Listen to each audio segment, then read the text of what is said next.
रहीम chemical kinetics का हमने start किए थे लेक्चर्स और इसमें हमने इसके जस्ट इंट्रोडक्टरी लेक्चर्स एक दो किए थे। अब हमने इसको डिटेल से पढ़ना है तो उससे पहले मैं चाह रहा हूँ आपको एक दफ़ा से दोबारा से जो केमिकल काइनेटिक्स की रिवीजन करवा दूँ कि इसके में हम पढ़ते क्या हैं। ये फिजिकल केमिस्ट्री में हम इसको पढ़ते हैं और ये उसकी ही एक आगे सब डिवीजन है। ब्रांच ऑफ केमिस्ट्री कह लें, ब्रांच ऑफ फिजिकल केमिस्ट्री कह लें, which deals with rate of reaction. और दूसरा इसमें हम पढ़ते हैं कि factors which affect rate of reaction. Rate of reaction मतलब कि किस लिहाज से कोई रिएक्शन तेज हो रहा है या स्लो हो रहा है, इन चीज़ों को हम चेक करते हैं with respect to time, change in concentration, उसमें रिएक्टेंट की क्या कंसंट्रेशन चेंज होती है, प्रोडक्ट की क्या कंसंट्रेशन चेंज होती है, और उसको हम जो चेंज है वो पर यूनिट टाइम या विद रिस्पेक्ट टू टाइम हम मेजर करते हैं, उसको हम रेट का लफ्ज़ देते हैं। और कौन-कौन से फैक्टर उस पे इफ़ेक्ट करते हैं, वो हम अपने इस सिलेबस में पढ़ेंगे। और मैकेनिज़्म ऑफ रिएक्शन क्या होता है, किस तरह से रिएक्शन हो रहे होते हैं। और ये जो फैक्टर्स हैं, इसमें जो मेन फैक्टर जिसको डिटेल से पढ़ेंगे वो हम कंसंट्रेशन और टेम्परेचर का पढ़ेंगे। कंसंट्रेशन में जो हम order of reaction, first order, zero order या फ्रैक्शन में जो ऑर्डर्स हैं, वो हम देखते हैं। और टेम्परेचर की जो हम चेंज है, फैक्टर्स हैं, उसमें हम आर्हेनियस इक्वेशन, रेट लॉ और मॉलिक्यूलैरिटी वगैरह हम उसमें पढ़ेंगे। तो रेट ऑफ रिएक्शन जो है उसमें जैसे मैंने आपको बताया कि change in concentration of the reactant और product with respect to time. बहुत ये जो मैंने आपको स्लाइड्स दी हुई है ना, उसमें भी यही चीज़ें हैं, तो मैंने ज़रा उसको ज़रा ईज़ी वर्डिंग में लिख के तो दोबारा से मैंने कहा चलो आपको एक रिवीजन करवा दूँ। तो बहुत से फास्ट रिएक्शन जैसे उसमें मैंने आपको कोरोजन दिखाया हुआ था, वो आपने देखा था कि वो भी हम उसको मेजर नहीं करते, सॉरी कोरोजन वेरी स्लो था, ठीक है? उसका भी मैं बताता हूँ। तो जो दूसरा था वेरी फास्ट रिएक्शन जिसमें मैं आपको वो इग्निशन और उसमें पिक्चर भी बनी हुई थी। तो उस तरह मोस्टली आयनिक रिएक्शन जो होते हैं वो भी बहुत ज़्यादा फास्ट होते हैं। जैसे इसका मैंने सोडियम क्लोराइड सिल्वर नाइट्रेट का लिखा हुआ है। 10⁻⁶ सेकंड इसका ऑलमोस्ट टाइम है जिसमें ये रिएक्शन हो जाता है। उसकी वजह ये है कि ऑलरेडी आयनिक फॉर्म में है।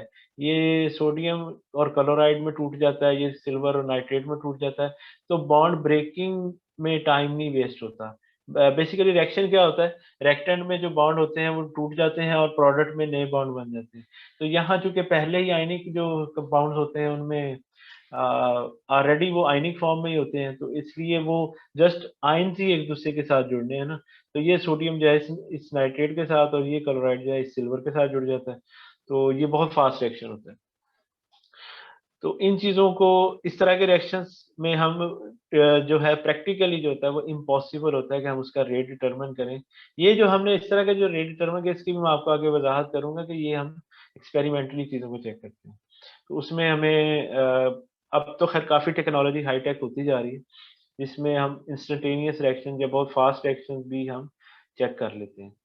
तो इसी तरीके से जब हम कोई ऐसा रिएक्शन जो बहुत ज़्यादा स्लो हो, जैसे रस्टिंग ऑफ आयरन का आपको बताया था कि इसको ईयर्स टू कंप्लीट, इसको बेनिफिट नहीं होता, मतलब ये नहीं है कि हम इसको मेजर नहीं कर सकते, मेजर ये हो जाता है, लेकिन प्रैक्टिकली यूज़फुल नहीं होता, हम इसको अपनी किसी भी रीडिंग में उसको नहीं लेके आते। No benefit to determine such reaction. और जो मॉडरेट रिएक्शंस होते हैं हम सिर्फ मोस्टली उनको कैलकुलेट करते हैं, जैसे ये रिएक्शंस है हमारे पास नाइट्रोजन और हाइड्रोजन का, ये इरिवर्सिबल नहीं है, रिवर्सिबल रिएक्शन ही होता है। और ये अमोनिया बनता है। इसमें अगर आप देखें तो नाइट्रोजन में जो बॉन्ड हैं या हाइड्रोजन के बॉन्ड हैं वो बॉन्ड टूटते हैं और नए बॉन्ड जो है नाइट्रोजन हाइड्रोजन के दरमियान बनते हैं। तो ये बॉन्ड मेकिंग एंड ब्रेकिंग, ये 2 स्टेप होते हैं जिसकी वजह से रिएक्शंस जो हैं वो आराम से हो जाते हैं।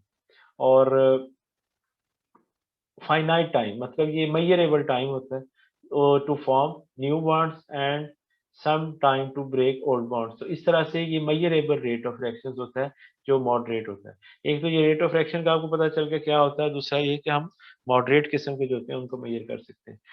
तो इस तरीके से ये डिटेल आपको सारी मैंने बता दी हुई है कि ये हम कहाँ तक इक्वेशन तक पहुँचते हैं, ठीक है? तो यहाँ पे मैंने डायरेक्ट लिख दी है एवरेज रेट जो है वो जो है मतलब जो रेट ऑफ रिएक्शन है वो हम उसको मतलब पॉजिटिव ही लेते हैं, ठीक है? और ये अगर लिखना हो हमने रेट ऑफ रिएक्शन माइनस 1/2, ठीक है? ए की concentration with respect to time delta A, और ये जो बड़ी ब्रैकेट है ये आपको पता है कंसंट्रेशन की है, ठीक है, बिकॉज कंसंट्रेशन इज डिक्रीज कर रही है विद रिस्पेक्ट टू टाइम, तो ये माइनस में है, और जिसकी इंक्रीज कर रही होती है उसको हम प्लस में लिखते हैं। ये हमने चूंकि डिटेल से पढ़ा इसलिए इसको मैंने यहाँ पे जस्ट ऐसे ही लिख दी। इस तरीके से कोई और है एवरेज रेट ऑफ रिएक्शन लिखने के लिए, ये भी उसी तरीके से एक और एग्जांपल है। इस तरह से रेट ऑफ, इस तरह दो चीजें होती हैं, एक होता है कि हम रिएक्शन जब करवा रहे होते हैं तो एक चीज अपीयर हो रही होती है और एक डिसअपीयर हो रही होती है। अपीयर क्या हो रहा होता है, वो आपका प्रोडक्ट अपीयर हो रहा है। तो हम सम टाइम ये भी लिख देते हैं, जैसे उसमें था रेट ऑफ जो अपीयर होना या डिसअपीयर होना, ये भी मैंने आपको बता दिया कि या कंसंट्रेशन इंक्रीज होना या डिक्रीज होना, ये हम इसको दोनों तरह से बात कर सकते हैं। तो रेट ऑफ अपीयरेंस ऑफ जी, अगर प्रोडक्ट में जी है तो वो डेल्टा जी और डेल्टा टी, इसको जब हम मॉड लगा दें इसका मतलब है कि ये रीडिंग जो है वो माइनस में नहीं जाएगी, ये प्लस में जाएगी। तो ये अपने मॉड लगाना ज़रूरी नहीं है, सिर्फ आपको बताने के लिए कि ये जो रीडिंग है ये प्लस में ही आपने लिखनी है। तो change in concentration of G with respect to time, इस तरह से rate of disappearance of X, तो उसके लिए डिसअपीयर का लफ्ज़ भी आप यूज़ कर सकते हैं। तो इसके साथ भी इस तरह से मॉड लगाए का मतलब ये रीडिंग ज़्यादा खुद माइनस में नहीं होती। तो ये हम चूँकि डिटेल में हमने जो स्लाइड नंबर 5 में उस जो पीपीटी है उसमें हमने ये सारी चीज़ें डिस्कस कर ली हैं। तो इसलिए इसको, और यूनिट भी आपको बताया था मोल पर लीटर पर सेकंड, ठीक है, एस लिखा होता है।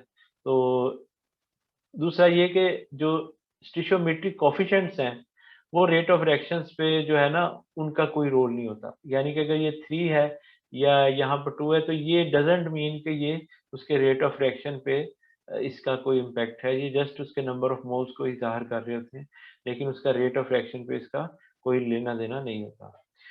तो इसका जो यूनिट है वो मोल पर लीटर पर सेकंड, और इस तरीके से, और अगर गैसियस फॉर्म में हो तो एटमॉस्फेयर, क्योंकि प्रेशर होता है गैस का पर सेकंड।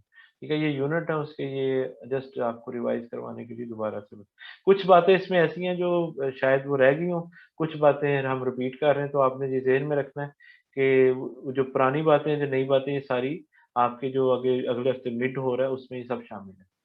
इस तरीके से अगर आप देखें अमोनिया, और जो मैं बोल रहा हूँ और ये जो लिखा हुआ है ये सब शामिल है।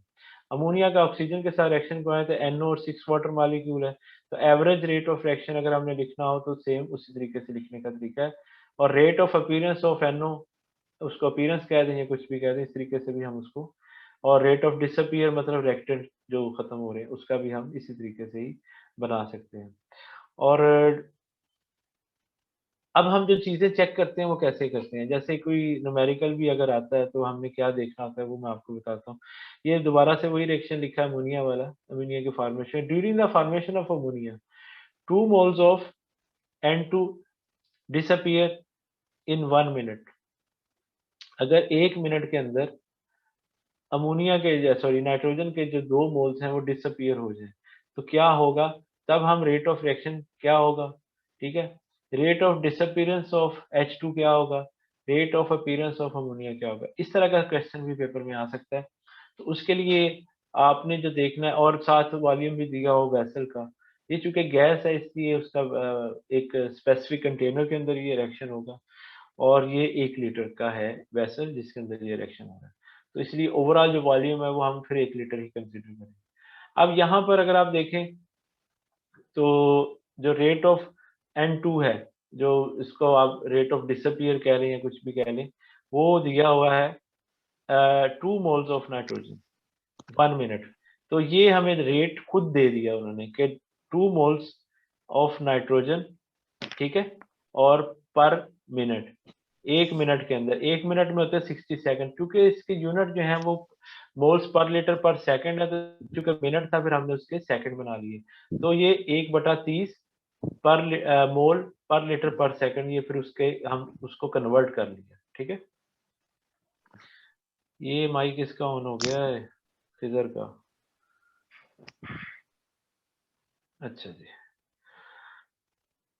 ठीक है, एक तो आपने ये करना है कि आपने उसका जो यूनिट है ना कंसंट्रेशन का, वो याद रखना है, सॉरी रेट का, मोल्स पर लीटर पर सेकंड का। अगर मिनट है दिया हुआ तो आपने उसको सेकंड में कन्वर्ट करना, ठीक है? एक तो ये चीज़ है, ये पेपर में आए या कहीं भी इस तरह से कोई क्वेश्चन आए तो आपने ध्यान रखना है। दूसरा, रेट ऑफ रिएक्शन अगर हमने ओवरऑल कैलकुलेट करना तो उसका वही तरीका एक्सप्रेशन का कि रिएक्टेंट को हम माइनस लगा के और 1 बटा और जो 7 उसका जो कोएफिशिएंट है उसका जितने नंबर ऑफ मोल्स हैं वो हमने लिख देने हैं यहाँ पर।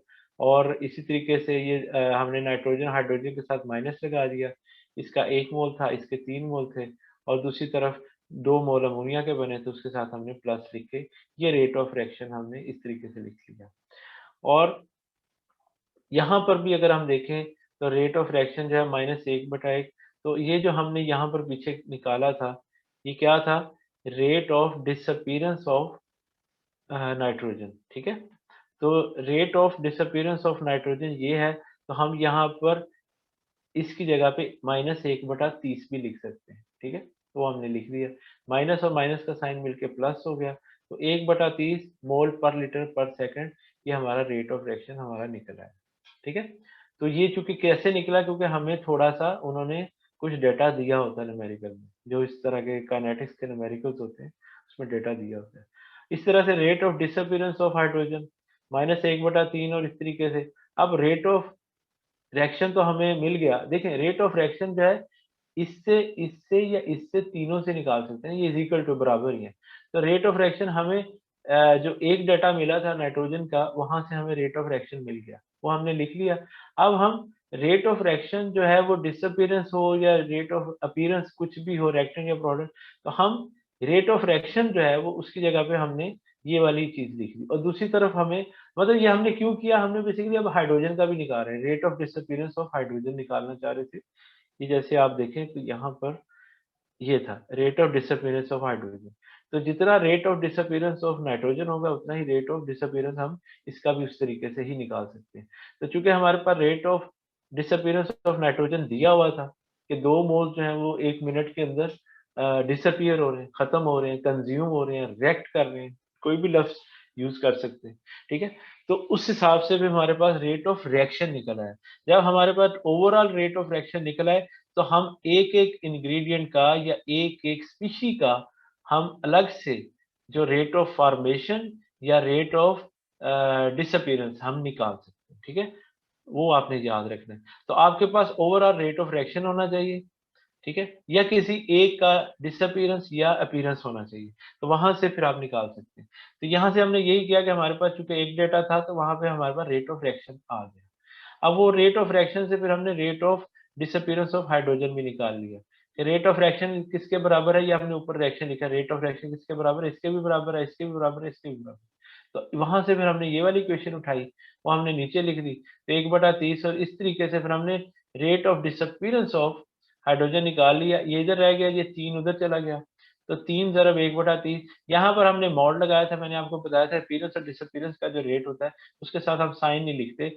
या हम साइन लिख दें या हम बात कर लें। जैसे मैंने पिछले भी आपको बताया था कि मोस्टली हम अगर हम कह रहे हो कि ये डिसअपीयरेंस है तो फिर हम साइन नहीं लगाते। लेकिन अगर वैसे साइन लगा होगा माइनस का तो इसका मतलब है कि ये डिसअपीयर हो रहा है, ठीक है? जैसे यहाँ पर। तो या तो साइन के साथ बात कर लें या फिर हम वैसे स्टेटमेंट दे दें। तो ये बज़ाते खुद अमाउंट जो है वो माइनस नहीं होती। बताने का मकसद सिर्फ़ मॉड लगाने का मकसद ये है कि वैल्यू जो है वो माइनस में नहीं होती, सिर्फ़ ये बताना मकसद होता है साइन का कि ये डिसअपीयर हो रहा है या बन रहा है। मेकिंग या फॉर्मेशन का ये साइन है, इट डज़न्ट मीन कि ये वैल्यू नेगेटिव है। वैल्यू नेगेटिव नहीं होती, ठीक है? तो 3 ज़रब 1/30 ये उधर 3 उधर चला गया तो 3/1/30 1/10 मोल्स पर लीटर पर सेकंड ये हमारे पास रेट ऑफ डिसअपीयरेंस आ गया हाइड्रोजन का, ठीक है? तो इस तरीके से आप कोई भी चीज़ निकाल सकते हैं। तीसरी चीज़ हम रेट ऑफ अपीयरेंस या rate of reaction of ammonia वो भी निकाल सकते हैं, तो वो भी उसके बराबर है, ये तीसरी स्टेटमेंट है। तो इसमें भी अमोनिया इज़ इक्वल टू इसमें हम क्या करेंगे, इसमें भी ये रेट ऑफ रिएक्शन से 2 से ज़रब दे दी।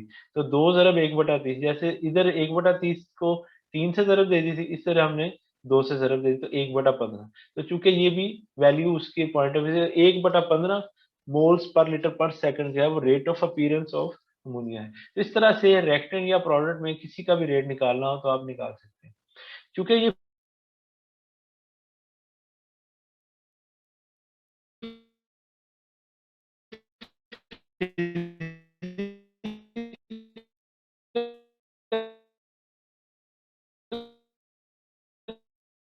केमिस्ट्री जो है थोड़ा calculation.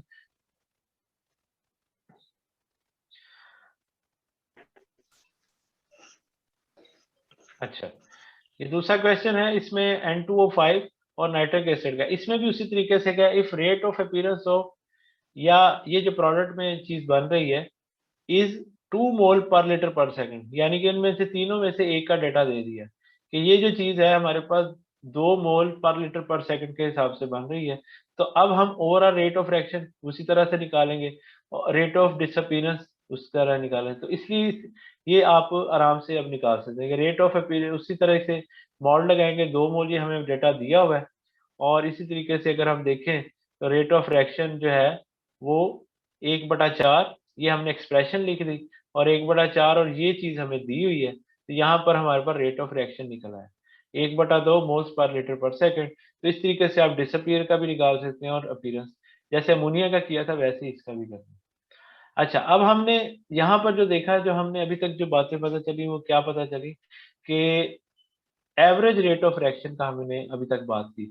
Instantaneous rate of reaction भी आपने पढ़ लिया, वो ये होता है कि at very small change in time, या हम कहते हैं कि time is tends to zero, जैसे ही मैंने लिखा हुआ है delta T tends to zero. तो इंस्टेंटेनियस रेट ऑफ रिएक्शन और जो normal average rate of reaction में फर्क क्या है कि वहां पर जो डेल्टा था उसकी जगह पे आप डी लिख देते हैं, ये आपने इंटीग्रेशन में भी पढ़ा होगा। डी स्मॉल, बिल्कुल स्मॉल चेंज के लिए हम यूज करते हैं। तो जिसमें मतलब per unit change in time हम देख रहे होते हैं ना रेट को, तो वो जो चेंज इन टाइम है वो बहुत थोड़ा होता है, जैसे चंद सेकंड का, या उसमें इंस्टेंटेनियस रेट ऑफ रिएक्शन। तो इसमें जो लिखने का तरीका वही है, सिर्फ फर्क क्या होता है कि हम जो डेल्टा की जगह ना डी लगा देते हैं। तो बस ये फर्क है, यानी कि डी ओवर डी टी लिख दिया और साथ हमने उसकी कंसंट्रेशन, आपको पता है इंटीग्रेशन में डी ओवर डी टी लिखते हैं और आगे हम वो चीज लिखते हैं, फिर उसकी हम इंटीग्रेशन करते हैं। तो यहाँ पर भी लिखने का तरीका वही है, फर्क कुछ भी नहीं। ठीक है, रेक्टेंट जो है with the passage of time कम हो रहे होते हैं, product with the passage of time बढ़ रहे होते हैं। तो ये चीज जो है, और इसमें हम किसी भी खास इंस्टेंट पे अगर हमने रेट निकालना हो तो उसका तरीका ये है कि हम फिर डेल्टा टी को हम कहते हैं कि ये टेंस टू जीरो है, और डेल्टा टी को हम डी टी, ठीक है, बस ये फर्क आता है। नो रिएक्शन विल कंप्लीट 100%, ये बात का क्या मतलब है कि जब हम रिएक्टेंट से प्रोडक्ट में कन्वर्ट कर रहे होते हैं तो 100% प्रोडक्ट नहीं बनती कि रिएक्टेंट कंज्यूम जीरो, मतलब जीरो पे कंसंट्रेशन नहीं जाती होती प्रैक्टिकली। आइडियली ऐसा हो जाए तो अच्छी बात है, लेकिन ऐसा होता नहीं है। हम 100% रिएक्टेंट से प्रोडक्ट को अगर कन्वर्ट करना हो तो उसके लिए फिर हमें बहुत सी कंडीशंस लगानी पड़ती हैं, जैसे फार्मास्यूटिकल इंडस्ट्री में ये वाली चीज नहीं चलती। ठीक है, उसमें हमें अगर रिएक्टेंट कोई रह गया तो वो बाद में उसके लिए प्रॉब्लमेटिक होता है उस मेडिसिन के लिए। तो हम उसमें क्या करते हैं, एक्स्ट्रा केयर, हम उस प्रोसेस में जो फार्मास्यूटिकल इंडस्ट्री में रिएक्शन अगर कंप्लीट नहीं होता तो हम फिर उसमें से आइसोलेट कर लेते हैं प्रोडक्ट को।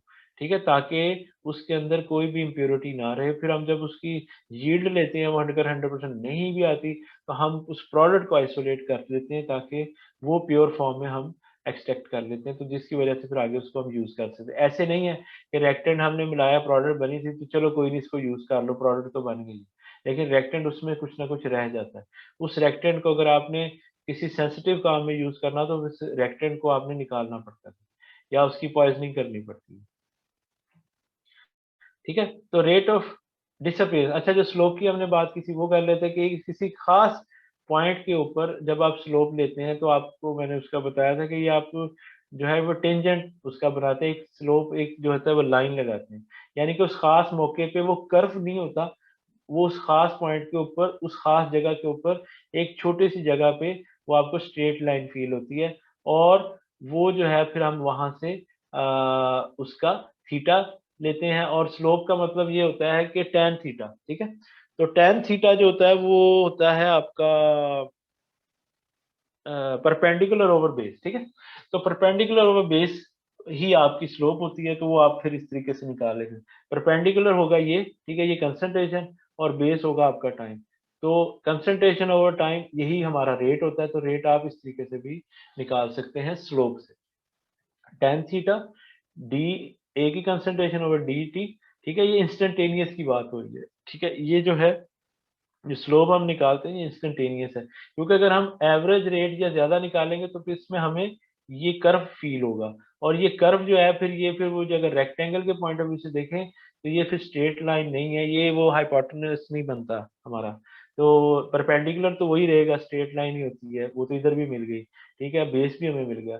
तो ये जो है फिर जो ट्राइंगल की है 90 का जो एंगल बनता है वो तो बन जाएगा सारा कुछ, लेकिन ये वाला प्रॉब्लम होता है। तो इसलिए ये जो स्लोप हम लेते हैं ये इंस्टेंटेनियस रेट ऑफ रिएक्शन निकालने के लिए हम लेते हैं। तो d/dt is the slope at any point of this graph, show at which rate concentration of A is disappearing with respect to time। क्योंकि हमने बात कर रहे थे A की, A है रिएक्टेंट का, तो हम देख रहे हैं कि वो उस खास पॉइंट पे किस तरह डिसअपीयर हो रहा है। तो ये हमने इनिशियली कंसिडरेशन ज्यादा with the passage of time कम, इस तरह हम प्रोडक्ट की भी निकाल सकते हैं, ठीक है, अपीयरेंस। तो इस तरीके से हम उसका लेते हैं थीटा। अच्छा, थीटा का ये ध्यान में रखिएगा, ये जो थीटा होता है ये पॉजिटिव साइड ऑफ एक्सिस होता है, ठीक है। इसमें जो ये बात मैंने लास्ट टाइम भी बताई थी, लेकिन ये मैथ वालों की बात है, लेकिन ये ज़हन में रखना है, कॉमन सेंस है। हम इधर नहीं बनाए, पहले मैंने इधर बनाया, फिर बाद में देखा तो इधर थीटा, ये थीटा होता है। इस तरीके से जब हम ऐसे, तो पॉजिटिव साइड ये पॉजिटिव साइड है। ये एक अगर एक्स एक्सिस का देखें तो ये अगर 0 है तो ये positive side of X axis है, इधर से ये negative side of X axis है, ये positive side of Y axis है, इसके नीचे negative side of Y axis है। तो जो थीटा होता है स्लोप निकालने के लिए, वो आपने हमेशा पॉजिटिव साइड की तरफ ही लेना हो, ठीक है। ये भी आपने पॉइंट ध्यान में रखना है। तो ये थीटे की भी बात हो गई, पॉजिटिव साइड की मैंने लिख भी दिया बल्कि, ठीक है, which make with the positive side. अब इस तरीके से अगर हम अमोनिया की और इस तरह से उसकी दोबारा से बात करें तो ये, अच्छा, एक और तरीका भी होता है। ये जो हम निकालते हैं ना tan थीटा, जो उस खास पॉइंट, अगर हमें ये पॉइंट भी दिए हो ना तो हम उस पॉइंट से भी ये y2 minus y1 over x2 over x1 से फार्मूला भी लगा के भी हम tan थीटा निकाल सकते हैं, ठीक है। ये भी एक तरीका होता है। यानी कि जो y के है हमारे पास पॉइंट्स, मतलब इनिशियली क्या था और फाइनल क्या था, दोनों का फर्क, और ये इनिशियली क्या था फाइनल क्या था, यानी कि इस खास डिस्टेंस में, यानी कि इस खास छोटे से टाइम में अगर आप देखें तो ये इंस्टेंटेनियस है। तो इंस्टेंटेनियस में आपका वो कर्व जो है वो बने, यहाँ पर भी थोड़ा सा यहाँ पे कर्व सही नहीं बना, ये बिल्कुल स्ट्रेट लाइन ही बनेगी यहाँ पे, ठीक है। तो जहां से कर्व शुरू होता है फिर वहां पे इंस्टेंटेनियस का कंसेप्ट फिर खत्म हो गया, ठीक है, वो फिर ज़ाहिर चेंज हो गया। तो इस खास मौके पे, इस खास जगह पे हम इंस्टेंटेनियस रेट ऑफ रिएक्शन निकालते हैं, ठीक है। तो इस तरह से रेट ऑफ रिएक्शन आप इससे स्लोप से भी निकालते हैं। अच्छा जी, ये वही बातें हैं जो मैंने आपको बताई हैं। तो थीटा का भी आपको बता दी। इस तरीके से अगर हमें कुछ दिया हो इस तरीके से कि हम ये वाला एंगल दिया हो, तो थीटा आपने ये ज़हन में रखना, 180 में से ये माइनस करके आपने खुद निकालना है। तो अगर आपको पेपर में कोई इस तरह का क्वेश्चन आता है जिसमें आप चीज़ें देखते हैं, तो उसमें फिर आप लोगों ने यही करना होता है कि थीटा निकालने के लिए, जैसे tan थीटा है ना, तो tan 135 डिग्री होगा, ठीक है। तो ये फिर आप कैलकुलेटर से भी निकाल सकते हैं अगर आपने इस तरीके से कुछ स्लोप निकालनी हो। तो ये ध्यान में रखिएगा कि स्लोप आप जो है ना tan थीटा होता है, तो tan थीटा आपको डी कंसंट्रेशन ओवर dt मिल जाए या tan थीटा मिल जाए तो स्लोप आपकी निकल जाती है। तो tan थीटा जो है वो स्लोप ही है, यानी कि concentration, change in concentration with respect to time, ठीक है। तो change in concentration with respect to time में जस्ट आपके पास थीटा ही हो ना सिर्फ, या कोई एंगल हो, तो उससे भी आपको, जैसे ये एक हमारे पास था, उसमें हमने खास जगह पे देखा तो एक स्ट्रेट लाइन पे ये एक रेक्टेंगल बन रही थी। तो इस रेक्टेंगल में हमने देखा कि ये 45 का एंगल है। अब हमें ये नहीं पता और ये भी नहीं पता, लेकिन अगर हमारे पास सिर्फ एंगल है, पहले मैंने बात की आपको यहाँ पर, जो ऊपर बात की थी, जब उससे एक डिफरेंट बात कर रहा हूँ, ऊपर मैंने बात की थी कि आपके पास कंसंट्रेशन है तो आप उससे निकाल सकते हैं। अब मैं आपको बता रहा हूँ कि अगर आपके पास थीटा हो तो तब भी आप निकाल सकते हैं। तो थीटा से का मतलब भी change in concentration with respect to time है tan थीटा, और tan थीटा निकाल सकते हैं आप कैलकुलेटर से भी निकाल सकते हैं, जैसे tan 135 जो है वो -1 के बराबर है। तो इस तरीके से भी आप उसकी रेट ऑफ रिएक्शन कैलकुलेट कर सकते हैं। अच्छा, रेट ऑफ रिएक्शन हमने जैसे कैलकुलेट किया, tan थीटा हमने निकाला, तो उसमें अब रेट ऑफ डिसअपीयरेंस ऑफ ए अगर हमने निकालना है, तो वो हम फिर उसकी मेन जो हमने इक्वेशन बनाई थी ना, उससे फिर हम निकालते हैं कि -1/3 और ये -1 जो हमने tan थीटा से निकाला, तो ये हमारे पास रेट ऑफ रिएक्शन निकल आया 1/3 मोल पर लीटर पर सेकंड, ठीक है, तो ये बात आपने ज़हन में रखनी है कि हमारे पास किसी एक का भी डाटा हो, यानी कि इसमें भी अगर हम देखें तो हमारे पास ए का था, अगर ए का, बी का, सी का, रेक्टेंट में से किसी एक का डाटा मिल जाए तो हम ओवरऑल रेट ऑफ रिएक्शन निकाल सकते हैं। इस तरीके से प्रोडक्ट में से भी किसी एक का डाटा मिल जाए तो हम उससे भी रेट ऑफ रिएक्शन निकाल सकते हैं। तो rate of appearance of product या rate of disappearance of reactant, इनमें से किसी एक की मौजूदगी आपको ओवरऑल रेट ऑफ रिएक्शन निकालने में हेल्प आउट कर देती है, क्योंकि ओवरऑल रेट ऑफ रिएक्शन के बराबर ही होता है। तो इसी तरीके से आप किसी भी जगह पे ये एंगल हो आपके पास, कोई भी चीज़ हो, तो आप ये मैंने कुछ न्यूमेरिकल लिखे हैं, ये आप देख सकते हैं। यहाँ पर भी जैसे टैन थीटा जो था 100 मतलब टैन 150 डिग्री है, तो ये जो ये मैथ्स में आपने फार्मूला पढ़ा होगा कि टैन 180 माइनस जो डिग्री होता है वो इसके बराबर होता है माइनस टैन थीटा के, यानी कि 180 minus theta is equal to minus tan theta. तो ये इस तरीके से भी फार्मूला लगा के, और ये टैन 30 जो है वो 1/3 स्क्वायर रूट के बराबर होता है। तो इस तरीके से भी आप कोई भी न्यूमेरिकल आप सॉल्व कर सकते हैं, अगर आपको पेपर में आ जाए रेट निकालना, आपको एंगल का पता हो, आपको रेक्टेंट या प्रोडक्ट में से किसी एक चीज़ का पता हो, तो आप इसकी आप प्रैक्टिस करें, इन न्यूमेरिकल्स को देखें, तो इस तरीके से खुद भी कुछ और सोच के भी चेंज करके, है सिंपल सही है, इतना मुश्किल नहीं है, लेकिन आपको आना चाहिए।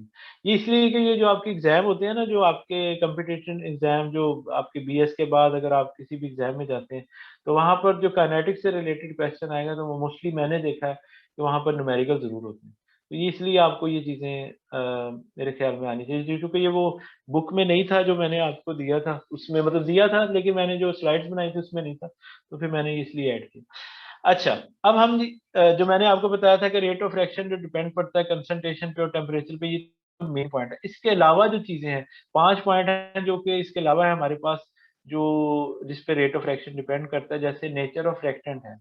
अब इसका क्या मतलब, जैसे मैंने पहले एग्जांपल दी थी जिसमें सोडियम क्लोराइड और सिल्वर नाइट्रेट जो है आयनिक फॉर्म में था, तो ये आपको बताया था कि फौरन से रिएक्शन कर देते हैं। तो ये फौरन से अगर रिएक्शन करने वाली चीज़ है, अगर आयनिक फॉर्म में है, तो इस तरह से नेचर ऑफ रिएक्टेंट के उसकी नेचर कैसी है, हाईली रिएक्टिव है, स्लो रिएक्टिव है, उस पे भी डिपेंड करता है रेट ऑफ रिएक्शन, ठीक है? तो very high rate of reaction है इसमें। इस तरह से कोवलेंट कंपाउंड जो है वो उनका कंपैरेटिवली इतना हाई रेट ऑफ रिएक्शन नहीं होता जितना आयनिक का होता है। आयनिक जब फॉरन रिएक्ट कर देते हैं, आपको बताया कि bond making sorry bond breaking का ही होता है काम, वो भी इतने नहीं, वो भी आयनिक बॉन्ड ही होता है। तो ये जो कोवलेंट में जो है वो पहले कोवलेंट बॉन्ड टूटेगा, फिर ये आगे बनेगा, ये ज़रा थोड़ा-सा टाइम टेकिंग प्रोसेस होता है। इस वजह से ये थोड़ा-सा कंपैरेटिवली स्लो होता है। तो मोस्टली जो है फिर हम इसमें देखते हैं कि हमें मतलब नेचर ऑफ रिएक्टेंट, अगर आयनिक कोई है सॉलिड हमारे पास, तो हम कह देंगे कि इसका रेट ऑफ रिएक्शन फास्ट होगा, और जो कोवलेंट कंपाउंड है उनका कंपैरेटिवली कम होता है। इसी तरीके से होमोजेनियस रिएक्टेंट और हेटेरोजेनियस रिएक्टेंट का भी फ़र्क पड़ता है। हालाँकि देखा जाए तो केमिस्ट्री उनकी वही होती है, लेकिन जो अगर होमोजेनियस फॉर्म में होगा रिएक्टेंट, तो वो एक जैसे चूँकि मॉलिक्यूल्स होते हैं, तो मोर टेंडेंसी टू रिएक्ट है, मतलब उनको ये नहीं है कि कोई आपस में मिसमैनेज है या हैपहैज़र्ड है। तो वो ये मोस्टली जो देखा गया वो होमोजेनियस रिएक्शन, उनमें टेंडेंसी ज़्यादा होती है रिएक्शन की और हेटेरोजेनियस से निस्बत। और अब केमिकल नेचर पे जो जो है उसकी एक और है कि वो जो है, अगर रेट ऑफ रिएक्शन ज़्यादा होगा तो वो उस तरह से स्टेबिलिटी ऑफ प्रोडक्ट पे डायरेक्टली प्रोपोर्शनल होगी, ठीक है? यानी कि जितना आपका रेट ऑफ रिएक्शन ज़्यादा होगा, उतनी ही आपकी प्रोडक्ट जो है वो ज़्यादा स्टेबल होगी, जो आप बनाना चाह रहे हैं, जो आप रिएक्शन करवाना चाह रहे हैं। इस तरह से जो रेट ऑफ रिएक्शन है वो inversely proportional stability of the reactant, यानी कि अगर रेट ऑफ रिएक्शन फास्ट होगा, इसका ये मतलब है कि रिएक्टेंट प्रोडक्ट में तेजी से कन्वर्ट हो रहे हैं। तो इसका मतलब है कि रिएक्टेंट स्टेबल नहीं है, तो वो प्रोडक्ट में कन्वर्ट हो रहे हैं, तो ये इनवर्सली प्रोपोर्शनल बनेगा। इसकी एक एग्जांपल या फार्मिक एसिड और एसिटिक एसिड की है। या आपने बफर में भी पढ़ा था कि आपको बताया था कि ये जो है इस तरीके से CH3COO है, ये जो ग्रुप है ना, ये इलेक्ट्रॉन डोनेटिंग ग्रुप है। ये इलेक्ट्रॉन डोनेटिंग का मतलब इलेक्ट्रॉन को देता है, और जो इलेक्ट्रॉन यहाँ पर ऑक्सीजन के बाद पहले ही लोन पेयर है, यहाँ पर इसके बाद नेगेटिव चार्ज है, इसका मतलब और इलेक्ट्रॉन है, ये भी इलेक्ट्रॉन इसको धकेल रहा है, तो यहाँ पर लोकलाइज्ड इलेक्ट्रॉन है, availability of the electrons is maximum. और जब किसी जगह पे अवेलेबिलिटी ऑफ इलेक्ट्रॉन्स हो तो उतना ही ज़्यादा वो नॉन स्टेबल होता है।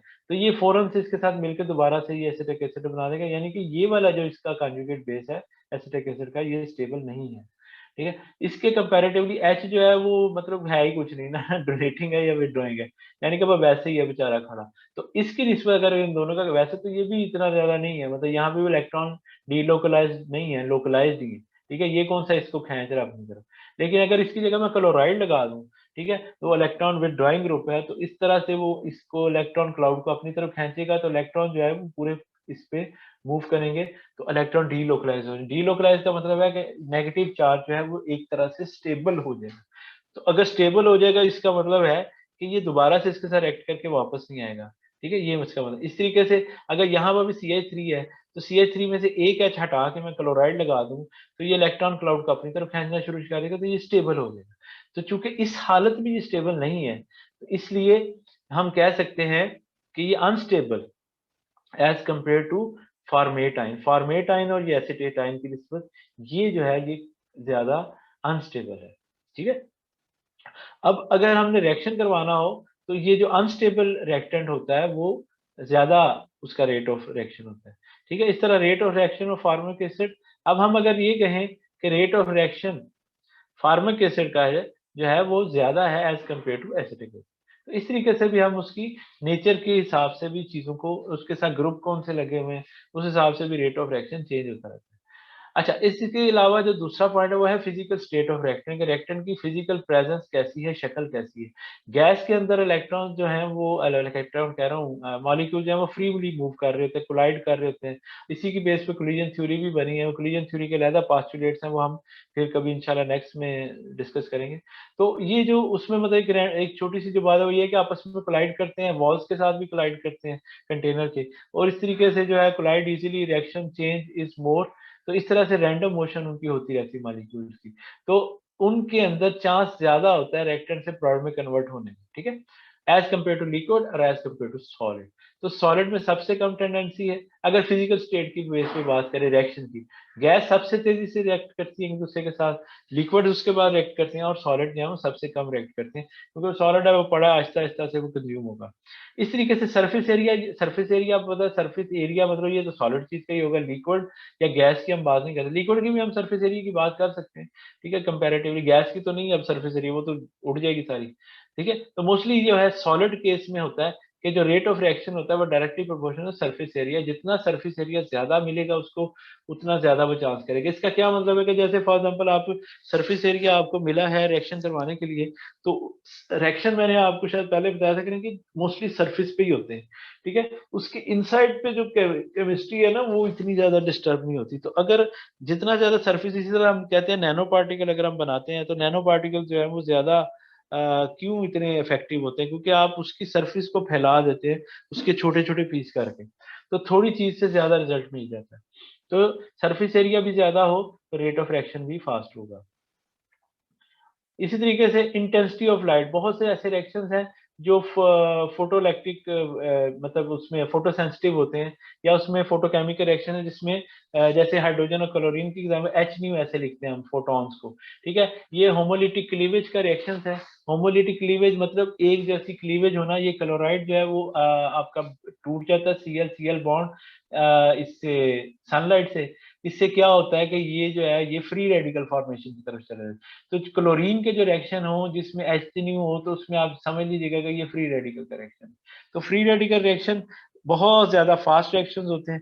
अब जैसे ही हम, इसमें भी ये है कि अगर इस तरह के जो रिएक्शन हो जो लाइट की वजह से हो, तो उसमें भी लाइट ज्यादा करे तो वो ज्यादा तेज हो जाएगा, यानी कि intensity of light is directly proportional to rate of reaction, I जो है इंटेंसिटी ऑफ लाइट। तो ये भी एक पॉइंट है। पांचवा जो पॉइंट है वो कैटलिस्ट का। कैटलिस्ट आपको पता है रिएक्शन की स्पीड को चेंज कर देता है। अब अगर तो वो उसका रिएक्शन को फास्ट करने वाला तो पॉजिटिव मतलब है, और समटाइम्स स्लो करने वाले भी होते हैं जो पॉइजन करते हैं, हम किसी चीज का रिएक्शन को स्लो भी करना पड़ जाता है, मतलब बहुत ज्यादा फास्ट रिएक्शन हो तो मॉडरेट करना होगा, तो उसके लिए भी कैटलिस्ट ही, उसको भी हम कैटलिस्ट ही कहते हैं, ठीक है। नेगेटिव कैटलिस्ट कह लें या भैड़े कह लें उसको, गंदे कह लें, जो मर्जी कह लें, ठीक है। Sets up an alternate path, मतलब ये क्या करता है उसकी एनर्जी ऑफ एक्टिवेशन को कम कर देता है। अगर पहले उसको ज्यादा एनर्जी चाहिए थी तो अब वो है कम एनर्जी से प्रोडक्ट में कन्वर्ट कर देता है। तो ये जो रेट ऑफ रिएक्शंस है वो कैटलिस्ट से भी चेंज होता है। अब जो मेन पॉइंट था जो मैंने आपको बताया था कि वो हमारा जो जिसको हम ज्यादा देखेंगे वो टेम्परेचर। टेम्परेचर में जो पॉइंट आता है वो आर्हेनियस इक्वेशन का आता है, ठीक है, ये हम आर्हेनियस इक्वेशन हमारे पास अगली स्लाइड में है, ये टॉपिक जो हम इसको डिटेल से पढ़ेंगे। यानी कि क्या होता है मोस्टली रेट, अच्छा नॉर्मली जो हम देखते हैं वो ये देखते हैं, हमेशा नहीं, बहुत से ऐसे रिएक्शन है टेम्परेचर इंक्रीज करने से स्लो भी हो जाते हैं, लेकिन ज्यादातर यही देखा है कि हम टेम्परेचर तेज करते हैं तो उन मॉलिक्यूल्स के अंदर वाइब्रेशन आनी शुरू, कोलिजन ज्यादा तेजी से होती है और रिएक्टेंट से प्रोडक्ट में जल्दी कन्वर्ट हो जाते हैं। जैसे जो एक फिनोमेना है, जो एक जनरली हम देखते हैं, 10 डिग्री सेंटीग्रेड अगर हम टेम्परेचर का इंक्रीज करें तो वो 2 से 3 गुना उसका बढ़ जाता है टाइम। ये आर्हेनियस इक्वेशन है, ये हम आगे पढ़ेंगे, k is equal to A e minus E a over R T. ये आगे हम प्रूव कैसे होती है, ये बनती कैसे है, इसका मतलब क्या है ये, लेकिन ये आप ये ध्यान में रखिए ये रेट ऑफ रिएक्शन की ही बात होगी कि टेम्परेचर पे जो डिपेंड कर रहा है, ये उसको हम आर्हेनियस इक्वेशन में डिस्कस करेंगे आगे डिटेल के साथ। अच्छा, उसके बाद जो आता है कंसंट्रेशन का, कंसंट्रेशन का वही है जो हम रेट लॉ जो हमने पढ़ा अभी, जो लास्ट लेक्चर में भी आपको बताया था कि जो जीरो ऑर्डर है, फर्स्ट ऑर्डर है, सेकंड ऑर्डर है, वो क्या होते हैं, वो सारे के सारे कंसंट्रेशन की चेंज से जो आती है वो चीजें, वो हम रेट लॉ में देखते हैं। यानी कि क्या होता है कंसंट्रेशन ऑफ रिएक्टेंट, मोस्टली जो है वो अगर फॉर एग्जाम्पल रिएक्टेंट की कंसंट्रेशन बढ़ाएं तो रिएक्शन फास्ट हो जाता है, ठीक है, रेट ऑफ रिएक्शन बढ़ जाता है, रिएक्शन फास्ट का मतलब रेट ऑफ रिएक्शन बढ़ जाता है। और अगर कंसंट्रेशन कम कर दें तो तब भी चेंज हो जाता है। यानी कि सम टाइम ये होता है कि रिएक्टेंट की कंसंट्रेशन बढ़ाएं तो रिएक्शन फास्ट हो जाता है, सम टाइम ये होता है कि अगर हम रिएक्टेंट की कंसंट्रेशन कम करें तब भी रिएक्शन फास्ट हो जाता है। सम टाइम क्या होता है, ठीक है, ये दूसरी कंडीशन होगी। तीसरी कंडीशन क्या आती है, सम टाइम नो इम्पैक्ट, कभी आता ही नहीं है, यानी कि रिएक्टेंट या प्रोडक्ट कंसंट्रेशन नहीं आती, ये तीसरी। चौथी कंडीशन क्या है, may depend on concentration of product, some time product की कंसंट्रेशन में भी डिपेंड कर रहा होता है, ठीक है। एक तो ये है कि रिएक्टेंट से बढ़ा, तेज हुआ, कम हुआ, उसके बाद जो कोई चेंज नहीं आया, ठीक है। चौथी बात ये कि प्रोडक्ट की कंसंट्रेशन से भी चेंज आया। पांचवी बात, मे डिपेंड ऑन वन टू और मोर, यानी कि इसमें क्या है कि अगर रिएक्टेंट सारे के सारे ना हो, वे भी किसी एक से चेंज आ रहा हो, ठीक है। समटाइम ये होता है कि एक आधा ही जो है उससे भी चेंज हो रहा होता है, ठीक है। और ये सारी चीजें हम कहाँ से देखते हैं, वो मेड रेट लॉज, इसकी बेस पे फिर रेट लॉ बने, जिसको फिर हमने आगे देखा। लेकिन एक बार याद रखिए, जो लास्ट टाइम भी आपको मैंने लेक्चर दिया, वो अगर आपने उसकी वीडियो देखी, आपने क्विज भी दिया, उसमें मैंने यही बताया था कि जो रेट लॉ है, या जो हमारा जीरो ऑर्डर है, फर्स्ट ऑर्डर है, किस पे डिपेंड है, ये हम एक्सपेरिमेंटली ही पता चला सकते हैं। ये मैंने लिखा है दोबारा कि it can only be known by experiment, ठीक है, ये एक्सपेरिमेंट से ही हमको पता चलता है, और कोई तरीका नहीं है। तो इसमें भी अगर इसके भी जो नॉन जो उसके होते हैं न्यूमेरिकल्स वगैरह, तो उसको भी अगर आप बताएंगे तो उस, अगर कोई एक बात पूछेंगे तो आपको साथ ये बताएंगे वो, कि फॉर एग्जाम्पल ए और बी को हमने मिलाया है, तो ए की कंसंट्रेशन अगर आप डबल करें तो रेट ऑफ रिएक्शन हाफ हो जाता है, ठीक है, ये 4 गुना हो जाता है, तो ये कोई ना कोई बात आपको बताएंगे, ठीक है। तो उस चीज से फिर आपने देखना है, इस तरह से जैसे ये रिएक्शन का डबल हो गया। लेकिन एक बात जो बताई थी लास्ट टाइम भी ये थी कि ये जो इनके स्टिशियोमेट्रिक रेशो है, ये नहीं है उसके रेट ऑफ रिएक्शन पे इसका कोई लेना देना, ये पहले ही बात की थी, अब दोबारा भी मैं आपको बता रहा हूँ, ठीक है। तो कोई भी कंसंट्रेशन, और ये जो हम रेट एक्सप्रेशन लिखते हैं वो ऐसे लिखते हैं कि rate of reaction is equal to k, A की कंसंट्रेशन उसके ऊपर ये जो 1 और 2 है, ये एक्स और वाई है, ये उसके वो नहीं है, ये उसके बेसिकली क्या है, ये ऑर्डर ऑफ रिएक्शन है। यानी कि अगर order of reaction with respect to A देखें अगर फॉर एग्जांपल, तो ये 1 है, ये फर्स्ट ऑर्डर रिएक्शन है, ये सेकंड ऑर्डर रिएक्शन है, और ओवरऑल के लिए दोनों को जमा करेंगे ये थर्ड ऑर्डर रिएक्शन, ठीक है। ये हमने लास्ट लेक्चर में ये चीजें अच्छे तरीके से पढ़ी थी।